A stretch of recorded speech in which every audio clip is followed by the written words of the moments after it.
दोस्तों नमस्कार। ओरबीएम गुजरात पर आप सभी का बहुत बहुत स्वागत है। मैं हूं आपका दोस्त मयूर जानी। दोस्तों, वाइब्रेंट गुजरात समिट पर हमने एक कार्यक्रम कल किया था। उससे पहले वाले दिन भी किया था, जब वो रोड शो हुआ। उसके बाद फिर कल मोदी साहब ने अपना भाषण दिया। उसके बाद गौतम अडानी साहब ने भी भाषण दिया। उस भाषण में एक ऐसा फंबल किया है उन्होंने, जिसको लेकर बहुत बड़ी चर्चाएं जो है वो सोशल मीडिया पे हो रही हैं। पर मैं वो आपको दिखाऊंगा नहीं, क्योंकि बड़ा जो उच्चारण किया है उसमें बड़ा अश्लील एक अर्थ निकल सकता है। तो वह हम वो कोई उस तरह का प्लेटफॉर्म नहीं है कि वो चला सके, तो नहीं चला पाऊंगा। लेकिन बड़ी मतलब इतना खतरनाक उनका मीम बन रहा है, इतनी भद्दी मजाक हो रही है उनकी कि पूछे मत। खैर ठीक है। मैं ये समझता हूँ कि जो चीज आपको नहीं आती है वो आपको नहीं करनी चाहिए। और अगर आपको अंग्रेजी बोलना ठीक से नहीं आता है तो इसमें कोई शर्म की बात नहीं है। पर फिर अगर नहीं आता है तो ना बोले, क्योंकि फिर आप जब बोलते हैं तो वो बड़ा हास्यास्पद दिखता है। आपको अगर बिजनेस करना ही आता है, आपको इस देश की हर एक संसाधन पर कब्जा करना आता है, तो आपको फिर वही करना चाहिए। आपको अंग्रेजी नहीं बोलना चाहिए। इसके लिए आपने लोग रखे हुए हैं, बड़े बड़े पढ़े लिखे लोग जो हैं आपके पास नौकरी पे लगे हुए हैं। वो सब काम उन्हीं से करवाना चाहिए। और आपको फिर या तो गुजराती गुजराती आप ठीक ठाक बोल लेते हैं गौतम भाई, आपको उसी में बात करनी चाहिए थी। बड़ा खतरनाक मजाक जो है आपने अपना बना के रख दिया इस एक वाक्य से, जो मैं बोल नहीं पाऊंगा। ठीक है। तो इस वीडियो में हम बात करेंगे गुजरात की। वाइब्रेंट गुजरात समिट संपन्न कह सकते हैं कि हो गया सब। जितने एमओयू वगैरह होने थे वो हो गए। ठीक है। आज वैसे तीसरा दिन है, लेकिन आज उसका ज्यादा कुछ औचित्य नहीं बचा है। ये आज अखबार है। आज के अखबार में कहीं कोई विज्ञापन नहीं है। और प्रधानमंत्री ने बहुत सारी बातें कही हैं जो हमेशा वो करते हैं, जो बड़ी फ्यूचरिस्टिक होती हैं। हमेशा कल, परसों, नरसों, 10 साल बाद, 20 साल बाद, 50 साल बाद की बातें होती हैं। ये करने से आसानी ये हो जाती है कि आज के दिन आपको कुछ नहीं करना होता है। आज के दिन बात करनी होती है कि आज से 10 साल बाद क्या होगा। इसमें बड़ा एक ये सरल हो जाता है मामला। उन्होंने कहा कि आधुनिक भारत के नागरिक जो हैं वो बड़े बड़े सपने देखते रहे। वो सपने देखने का काम करें। उन सपनों को साकार करने का दृढ़ संकल्प जो है वो मोदी साहब कह रहे हैं कि वो करते रहेंगे। नागरिक सपना देखेंगे, बड़े बड़े सपने देखिए, सिनेमा स्कोप देखिए, है ना, लार्जर देन लाइफ सपने देखिए। इसका मतलब ये है। और वो सपने साकार हो उसका दृढ़ संकल्प करेंगे। उनको क्या करना है? सिर्फ दृढ़ संकल्प करना है। हमको क्या करना है? सिर्फ बड़े बड़े सपने देखने हैं। बाकी सब अपने आप हो जाएगा। आप समझ रहे मेरी बात को? ये कह दिया प्रधानमंत्री ने। अब भी आप अगर नहीं समझ पा रहे हैं, अभी भी नहीं सुन समझ सोच पा रहे हैं, तो भाई साहब गलती तो फिर आपकी है। गलती प्रधानमंत्री जी की नहीं है। वो कह रहे हैं कि आप सपने देखिए, बड़े बड़े देखिए। ऐसे देखिए कि कभी खत्म ही ना हो, उतने बड़े देखते रहिए। और जो देखेंगे सपने वो साकार हो, उसका वो क्या करेंगे? दृढ़ संकल्प करेंगे। दृढ़ संकल्प वो उनका काम है। साकार करने का दृढ़ संकल्प वो करेंगे। और साकार करेगा कौन, इसके बारे में यहां कोई बात नहीं है। वो साफ साफ कह रहे हैं, वो कि छुपा नहीं रहे हैं, साफ कह रहे हैं कि वो संकल्प करेंगे। अब आप समझ लीजिए कि आपको क्या करना है। आप अभी भी सोच नहीं पा रहे हैं, तो आपको ठीक से सोचना चाहिए। तो मैं देख रहा था अखबार, तो इन्वेस्टमेंट की घोषणा हुई है। बता दूं मैं आपको, अखबार में लिया है, साथ में गुजरात समाचार है। लक्ष्मी मित्तल साहब जो आर्सेनल स्टील के मालिक हैं, वो कह रहे हैं कि 60,000 करोड़ रुपए का इन्वेस्टमेंट करेंगे। तोशी हीरो सुजुकी साहब जो सुजुकी मारुति कंपनी के करता आता है, वो कह रहे हैं कि 38,200 करोड़ का इन्वेस्टमेंट होगा। ठीक है। मुकेश अंबानी साहब ने कोई रकम जो है वो अनाउंस नहीं की है। उन्होंने कहा कि अब तक रिलायंस ग्रुप ने 12 लाख करोड़ रुपए का इन्वेस्टमेंट गुजरात में कर दिया है, ठीक है, तो उसी से आप खुश हो जाइए। उसमें से जो देश में किया है उसमें से तीसरे हिस्से का जो है गुजरात में किया है।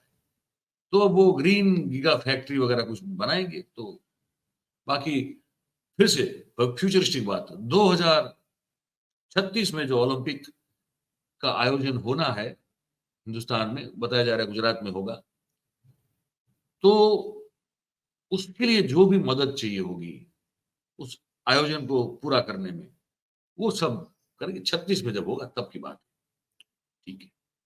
गौतम अदानी साहब ने कहा है कि उनका ग्रुप जो है 2 लाख करोड़ का इन्वेस्टमेंट करेगा।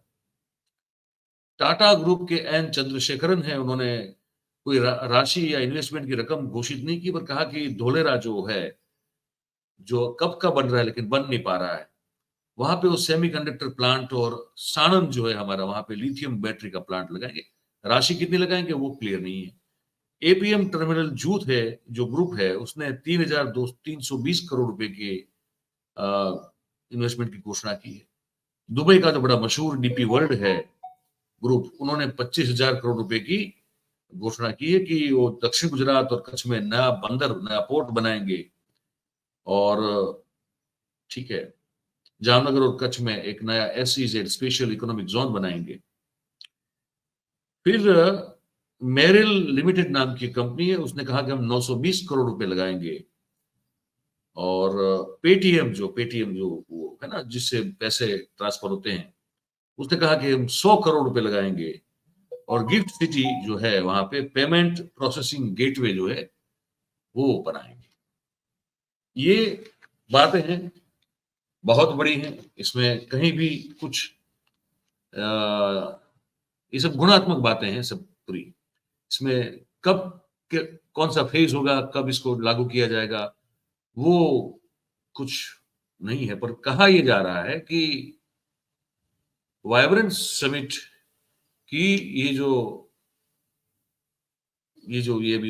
चल रहा है पूरा होगा, उसमें जो पहले की जो 9 समिट में नहीं हुआ था, उससे बहुत बड़ा इन्वेस्टमेंट जो है इस 2024 के समिट में होगा, ऐसा दावा GIDC, जो गुजरात इंडस्ट्रियल डेवलपमेंट कॉर्पोरेशन है, उनके जो MD साहब हैं राहुल गुप्ता, उन्होंने ये दावा कर दिया है। अब तो देखते हैं। और नीति आयोग के CEO जो हैं, वो कहते हैं कि $30 ट्रिलियन की इकोनॉमी का विजन डॉक्यूमेंट तैयार हो गया। इसको सुनिएगा ध्यान से। $30 ट्रिलियन की इकोनॉमी के लिए एक कैसे पहुंचेंगे वहां पे, उसका विजन डॉक्यूमेंट तैयार हो गया। आप समझ रहे हैं? अब वो उस डॉक्यूमेंट तैयार हो गया, तो अब कुछ देर के बाद ये कहना भी शुरू कर सकते हैं कि हम उस तरफ पहुंच गति से दौड़ रहे हैं, और कुछ साल के बाद वहां पहुंच भी जाएंगे, क्योंकि विजन डॉक्यूमेंट तैयार करना बड़ी बात है।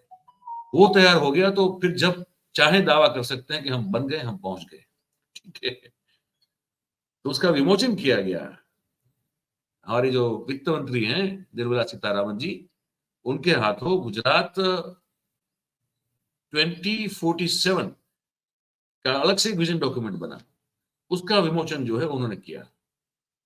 तो फिर उन्होंने भी कह दिया, कहने में कोई क्यों बाकी रखेगा, उन्होंने कह दिया कि बहुत जल्द जो है भारत की अर्थव्यवस्था विश्व की तीसरे नंबर की अर्थव्यवस्था हो जाएगी, और वो बनने में हम सक्षम है।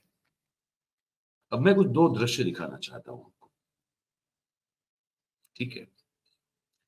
एक दृश्य गांधीनगर का ही है। गांधीनगर गुजरात का कैपिटल है, आप जानते हैं। और ये दृश्य जो है वो वहीं से है। ये दृश्य आप देखिए, मैं आपको बता रहा हूं। ये मुरलीधर एक डेयरी पार्लर है, वहां मिठाइयां, लस्सी,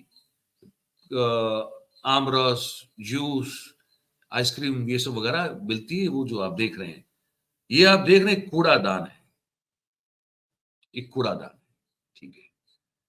और आप अगल बगल में देख रहे हैं अधरंगे लड़के, बच्चे हैं, क्या कर रहे हैं देख रहे हैं आप। वो क्या कर रहे हैं कि जो लस्सी या तो कोई जूस या मिल्क शेक लोगों ने पीकर जो उसमें वो कप डाले हैं वहां उस कूड़ेदान में, उसमें से अगर जो कुछ भी बचा कुचा हो, अगर कुछ निकल जाए उसमें से चाटने के लिए, पीने के लिए, तो उस जद्दोजहद में वो लगे हुए हैं।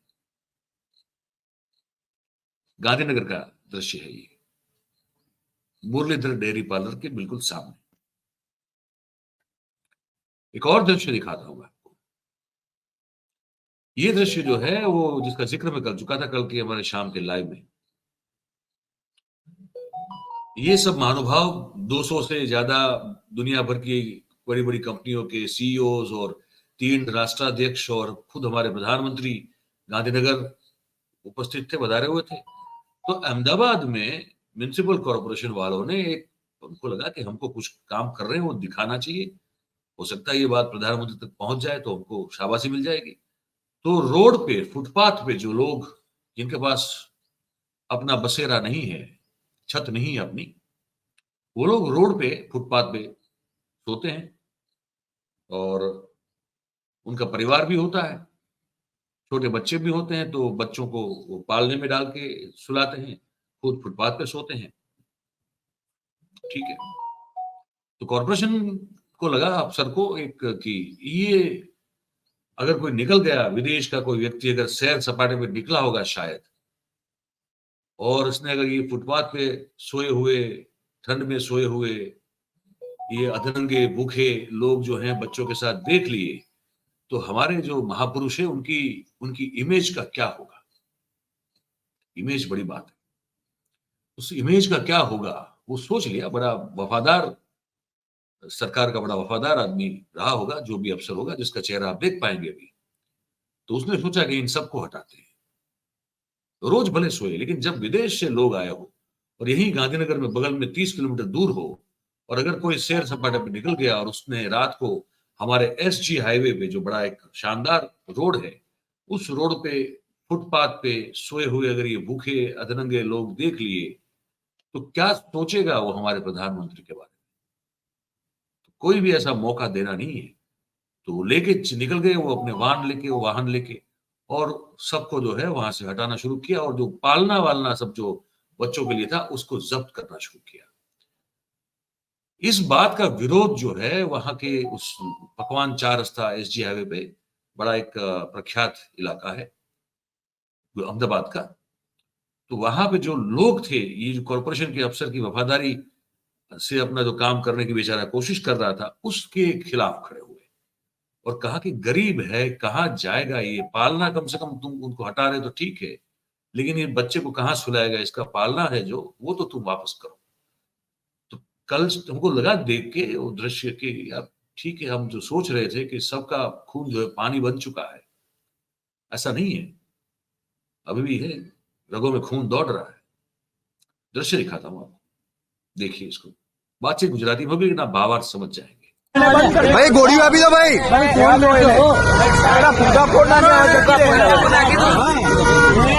भाई गोड़ी આપી દે એ गोड़ी આપી દે ભાઈ गोड़ी આપી દે अरे भाई गोड़ी तो આપવું પડે આપવું પડે છોકરાને અરે ગવર્મેન્ટ વાળો શું થયું હાલો બાળો गोड़ी આપી દો ભાઈ છોકરાનું गोड़ी છે ભાઈ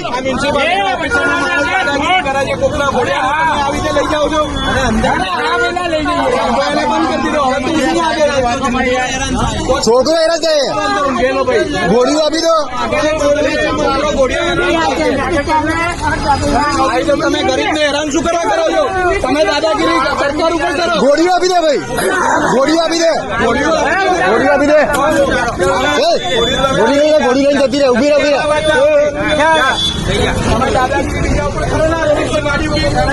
હા ઉભી હે કાઢો ને ગાડી તમારી